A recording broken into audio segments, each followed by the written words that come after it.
Kejanggalan dalam pengungkapan kasus pembunuhan Vina dan Eki bermunculan. Setelah dihilangkannya dua DPO yang selama 8 tahun belakangan diburu, kini sejumlah pernyataan dari para saksi yang sempat dihadirkan pada 2016 silam bermunculan. Termasuk dugaan keterlibatan ayah Eki, Ibtu Rudiana. Apakah berbagai temuan kejanggalan dalam penyidikan dapat membuat Peggy Setiawan, tersangka dalam kasus ini, lolos dari jerat hukum? Kita bahas bersama Guru Besar Fakultas Hukum Universitas Jenderal Sudirman, Hipnu Nugroho, dan juga tim kuasa hukum Peggy Setiawan, Tony RM, dan Yusuf Warsim, Komisioner Kompolnas. Terima kasih sudah bergabung bersama kami dalam Kompas Petang. Terima kasih, salam sehat. Salam sehat, terima kasih. Saya akan ke Bung Tony terlebih dahulu. Bung Tony, kalau disingkat dalam beberapa poin, dari tim kuasa hukum Peggy Setiawan menemukan kejanggalannya apa saja nih? Ya, pertama setelah bermunculan saksi-saksi mulai dari Liga Akbar, Pramudya, Okta, dan Teguh, mereka mulai Liga Akbar ya, bahwa mereka Liga Akbar sebenarnya tidak mengetahui peristiwa itu. Dalam putusan Liga Akbar seolah-olah mengetahui bersama Eki kan pada saat dilempari. Kemudian mereka yang Pram, Okta, Teguh, mereka bersaksi bahwa 5 terpidana itu sedang bersamanya di rumah Pak RT bahkan sampai pagi. Nah, dari saksi-saksi yang bermunculan itu ya jelas janggal. Lalu bagaimana itu Rudiana mengamankan para pelaku yang berdasarkan informasi dari AF ya, itu bagaimana? Rudiana ini kan seorang polisi ya, seharusnya intelijennya kan berjalan ya. Jadi jelas ini janggal, sehingga pelaku yang dihukum itu yang sudah menjadi terpidana, ada yang dihukum seumur hidup, ada yang dihukum 8 tahun, itu akhirnya ini pelaku yang sebenarnya atau bukan ya. Makanya itu Rudiana ini harus diperiksa ya oleh Propam, kemudian harus jelas itu dasarnya apa dia menangkap pelaku, kemudian sampai melanjutkan ke proses hukum, dilimpahkan ke reskrim, akhirnya di Polda, di persidangan, kemudian akhirnya divonis. Jelas ini sangat janggal ya. Ada, ini harus diusut tuntas. Ya, saya sebelum ke Prof. Hipnu, saya mau ke Pak Yusuf dulu. Ini kan Ibtu Rudiana sudah diperiksa Propam tapi belum dijelaskan secara gamblang kepada publik apa hasil pemeriksaannya. Hasilnya sebenarnya Kompolnas sudah terima belum? Baik, jadi kami dalam hal ini sebagai pengawas tentu, apalagi sudah ditegaskan oleh Pak Presiden, maka proses pengusutan kasus Vina dan Eki ini dilakukan secara profesional dan transparan. Ada hal-hal yang itu terkait dengan materi yang itu dirahasiakan tentu itu masuk undang-undang keterbukaan informasi publik, yang itu masuk kategori yang dikecualikan, tentu itu tidak bisa. Sepanjang itu dikehendaki oleh undang-undang itu bisa dibukakan sebagai wujud transparansi, tentu itu kita dorong. Yang kedua, kami sendiri memang telah memandang perlu dilakukannya audit investigatif terhadap penyidikan 8 tahun yang lalu itu agar menjelaskan akuntabilitas, profesionalitas pada saat itu, karena ada keluhan-keluhan dari para terpidana pada saat itu, terutama pada saat ditangani di Polresta Cirebon. Dalam proses ini kami memantau proses melakukan audit investigatif ini telah dilakukan adanya asistensi dari Inspektorat Pengawasan dan Propam, dan dalam pantauan memang Pak Rudiana masih dalam proses pemeriksaan. Kami kan sendiri belum ada hasilnya ya yang dilaporkan ke Kompolnas? Tentu masih dalam proses, kami belum bisa menyampaikan karena belum tentu itu hasilnya gitu. Kan masih harus ada didalami, ada pemeriksaan lanjutan. Hanya yang perlu dijelaskan kepada masyarakat sebagai wujud transparansi, bagaimana proses penanganannya pada waktu itu sesuai dengan SOP. Misal, kapan laporan polisi itu, kapan itu Oke, dilakukan baik. penangkapan itu perlu dibuka, itu perlu ditransparansikan. Kapan itu dilakukan laporan, kapan itu dilakukan penangkapan. Hmm. Apabila itu memang sudah profesional, maka tidak ada masalah. Tapi kalau itu ada tidak profesional, tidak sesuai dengan prosedur, itulah menjadi materi pemeriksaan yang tentu kepastiannya tentu harus kita tunggu. Jangan sampai informasinya belum pasti. Nah, itu. Ada desakan tidak dari Kompolnas untuk kapan hasilnya bisa dipublikasikan?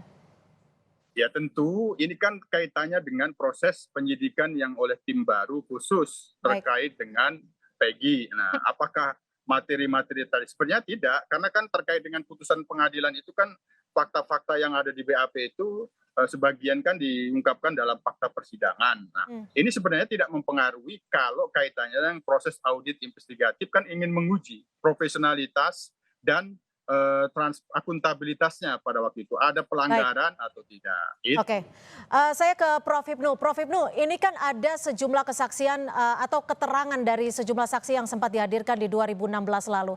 Poin-poin ini bisa digunakan tidak oleh kuasa hukum Peggy untuk menjadi klausul di pra-peradilan nanti? Ya, pra-peradilan itu kontrol, Mbak. Kontrol tentang suatu penetapan upaya paksa. Jadi belum masuk suatu saksi, belum masuk keterangan. Jadi istilahnya adalah belum masuk investigasi of just, tapi masih eksaminasi of just. Nah, itu dipahami. Oleh karena itu, keterangan-keterangan yang sekarang ini saya kira bukan masuk kualifikasi pra-peradilan, tapi adalah kualifikasi untuk mengajukan PK, peninjauan kembali. Karena pra-peradilan itu pertama adalah bagaimana penetapan tersangka. Buktinya apa? Bukti itu adalah bukti sementara yang mendudukkan pada seseorang sebagai tersangka. Belum pada bukti yang mendudukkan bahwa dia sebagai tersangka, sebagai bukti final. Ini yang harus dipahami.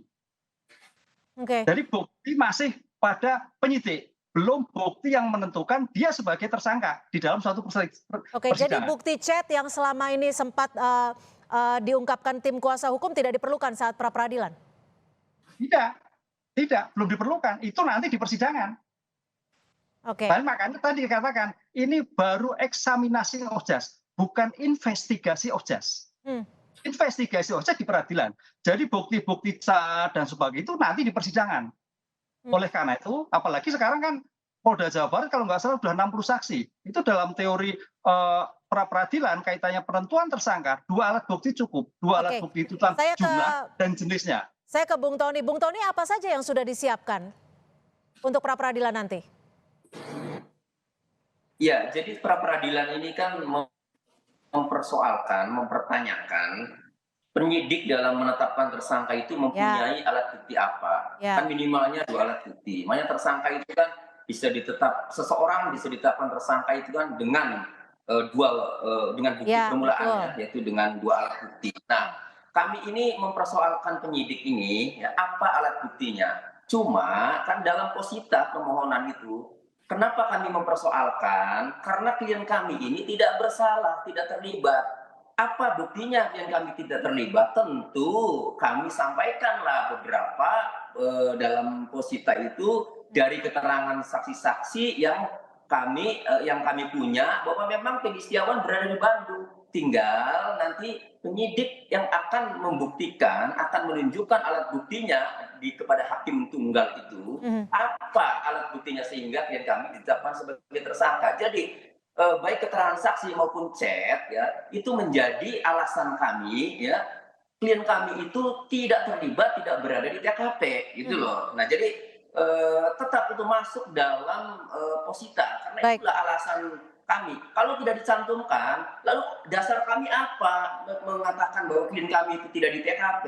Tentu harus dibuktikan. Ada bukti-buktinya berupa keterangan saksi, ya, maupun chat-chat media sosial itu. Biarkan penyidiklah yang akan mendalilkan menunjukkan alat buktinya apa sehingga klien kami ditetapkan sebagai tersangka itu. Ya, yang menjadi sorotan publik saat ini juga adalah pernyataan Liga Akbar terkait dengan peran Ibtu Rudiana, ayah dari Eki yang turut menjadi korban.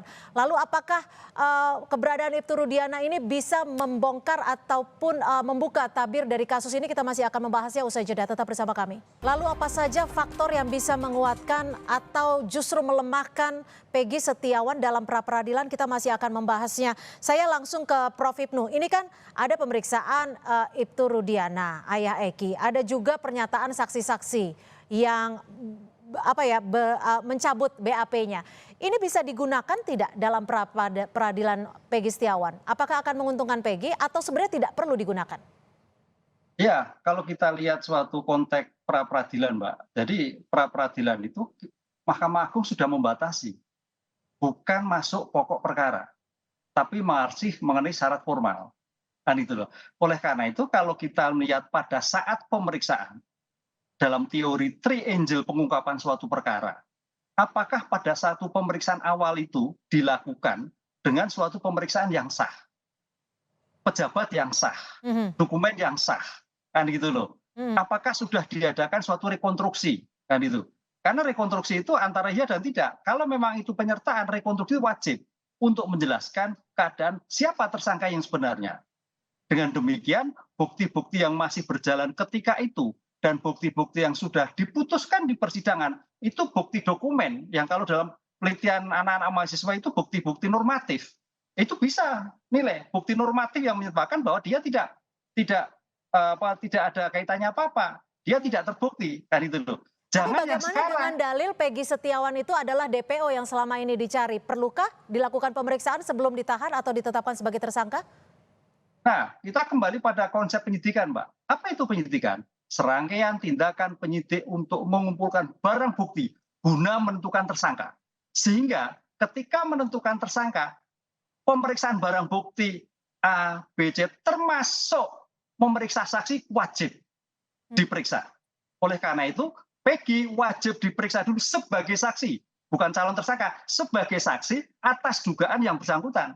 Ini suatu konsep yang sudah diatur oleh KUHP dan tidak boleh terlewati.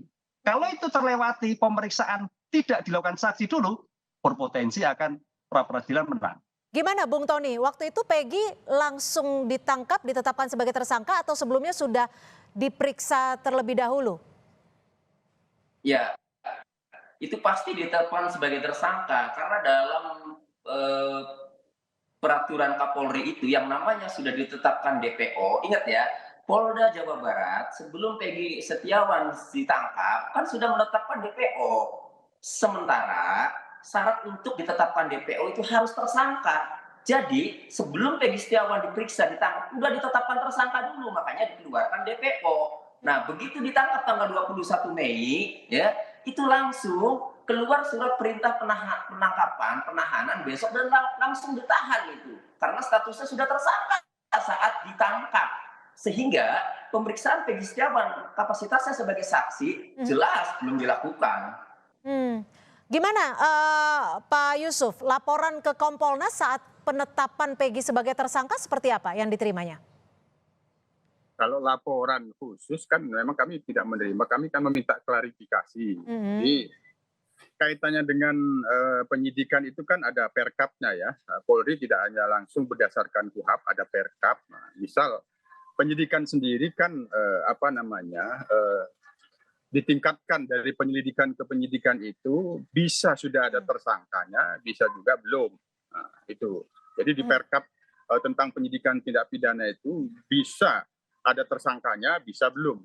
Nah, yang penting dia sudah ada unsur pidananya, dilidik itu hasil gelar perkara, ditingkatkan penyidikannya. Nah, kaitannya dengan DPO itu kan biasanya itu kaitannya dengan akan dilakukan pemeriksaan. Nah, apakah dia sebagai saksi tidak ditemukan di tempat, kemungkinan dicari tidak ketemu, apakah itu saksi berdasarkan barang bukti yang ada akan ditetapkan sebagai tersangka, tentu itu bisa ya bisa tidak. Nah, ketika itu tidak bisa ditemukan, maka kemudian hasil penyidikan gelar perkara katakanlah itu menetapkan yang akan dipanggil itu sebagai tersangka. Ya. Nah, itu akan dipanggil tapi tidak ada sehingga diterbitkanlah daftar pencarian orang. Yang sebelumnya tentu tahapannya kan bisa dilakukan upaya paksa, penangkapan paksa. Oleh karenanya, kaitannya dengan penangkapan itu sendiri kan sebenarnya objek pra-peradilan. Apakah ini nanti bagian dari yang dipra-peradilkan oleh kuasa hukum Peggy, ya tentu ini dan sepenuhnya. Nah, terus selanjutnya untuk penetapan tersangka Peggy sendiri kami lihat kemarin itu memang setelah ditetapkan DPO, kami tanyakan apa bukti permulaannya ketika akan melakukan penangkapan dan kemudian ditetapkan DPO pada tahun 2016, memang secara pasti karena penyidik yang lalu itu tidak yakin dan gelap terkait dengan Peggy yang dimaksud pada saat ini, itu agak gelap kemarin kita klarifikasinya, sehingga klarifikasi Agak gelap kami yang maksudnya gimana nih Pak Yusuf? kan ada keraguan-raguan pada waktu penyidikan 8 tahun yang lalu. Ini kan sudah beda tim penyidiknya, maka kita tanyakan alat buktinya saja apa yang dijadikan minimal 2 alat bukti. Nah, kami sih kalau pra-peradilannya tentu tidak bisa saya memberikan pendapat, perlu pendapat hukum ahli pidana Prof. Ibnu. Kaitannya dengan pra-peradilan nanti, apakah itu ditetapkan yang akan diuji dalam pra-peradilan itu alat bukti yang ditetapkan pada waktu itu atau alat bukti tambahan yang ada pada saat ini. Nah, kami sebagai pengawas tentu menyarankan apabila 2 alat bukti yang dijadikan pada waktu itu dilakukan objek pra-peradilan, kami agak riskan. Jangan sampai ada disebut satu saksi bukan saksi. Itu masukan-masukan kami pada waktu itu, sehingga kami katakan ini kalau dilakukan pra-peradilan, penyidik harus jelas menunjukkan apakah ini. Tapi gini, tentu kita masih menunggu upaya ataupun proses hukum yang nanti akan berjalan di pra-peradilan. Tapi rekomendasi dari Kompolnas sendiri seperti apa jika nanti memang Peggy berhasil lolos dari pra-peradilan? Berhasil lolos maksudnya? Berhasil penetapan tersangkanya dianulir? Ya, tentu berhasil itu memenangkan pra-peradilan? Ya, kami tentu menyarankan sebagai pengawas demi hukum tentu kalau tidak ada lagi barang bukti yang bisa meneruskan penyidikannya, maka penyidikannya harus dihentikan. Tapi kan penyidik juga punya kewenangan untuk mencari barang bukti lain. Tentu itu nanti kita tetap akan mengawasi bagaimana proses selanjutnya. Bagi kami kualitas alat buktinya itu harus benar-benar teruji, itu yang paling utama. Baik, terima kasih Komisioner Kompolnas Pak Yusuf Warsim dan juga Prof. Ibnu serta Bung Tony RM tim kuasa hukum Peggy Setiawan sudah bergabung bersama kami di Kompas Petang. Selamat sore. Sore, Pak Tony. Selamat sore.